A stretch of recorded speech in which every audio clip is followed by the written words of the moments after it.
All right, guys, so I'm here at the writer's strike, and with me I have Kimberly Joy. I am a SAG-AFTRA member.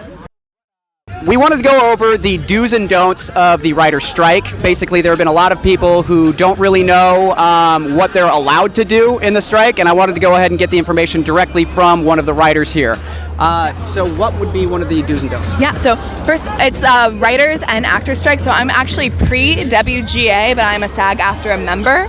So it's interesting because I'm in one union and I'm pre another union, but it's really important to follow all of these together. So don't cross the picket line. Don't work for either a writing job or an acting job. That may seem like it's a great opportunity, but is not SAG or WGA approved. So what that means is if there isn't an interim agreement for SAG, or if it isn't in one of the non-struck projects for the WGA, which I believe there are very, very few of those, please don't do it.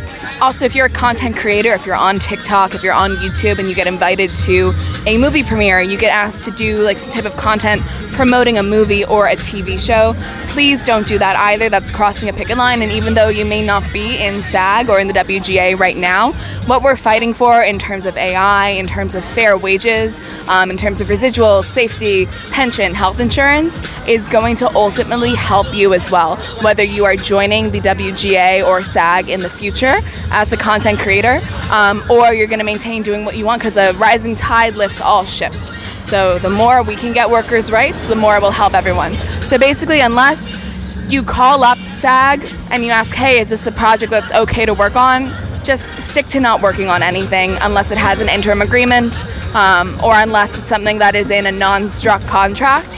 Like for actors, commercials are okay to work in, and soap operas because it's in a daytime television contract, which is different than what we're striking, which is the TV theatrical contract. The next question that I had too is, we've seen a lot of people on TikTok who've started crossing the picket line because they've been wanting to get into the film and television industry, and now they see that there's jobs open. They decide, hey, now is my shot. So I want to go ahead and just basically show you guys how it affects the writers who are on the picket line right now. So if you could just tell me, like, when somebody takes over a job that you once had, how does that affect you guys? Well, first, just out of your own, self-preservation, if you cross a picket line for WGA or SAG, you are barred entry from those unions in the future. So if you work, like let's say a TV show is asking you to write for them, and they had formerly employed WGA writers, once you cross that picket line, you will never be able to join the WGA again. These unions, we keep track of it. And then in terms of how it affects us, it shows the members of the AMPTP, so the producers, the big corporations, that people are willing to sacrifice their own integrity as workers, their own livable wage, their own rights to their image, their likeliness, their usage. It shows that some people don't care about that, so they can get away with exploiting us however they want. And that makes it a lot harder both for us as union members, but also for you as a non-union member to one day secure a living, fair, equitable wage. So how many years of hard work did it take for you to get to the point where you're at today?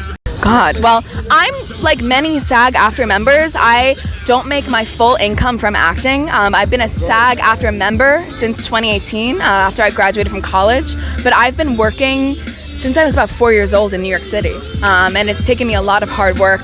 I went to Northwestern University, studied theater there, spent my summers doing off-Broadway, doing professional theater, moved out here, luckily got my SAG card pretty quickly. But unfortunately, especially with these lower and lower wages, where what was once the floor in terms of minimums for daily pay has now become the ceiling, it's really difficult for a lot of people, including myself, to make a livable wage in Los Angeles purely from acting and writing until you are, at a place where you're a name.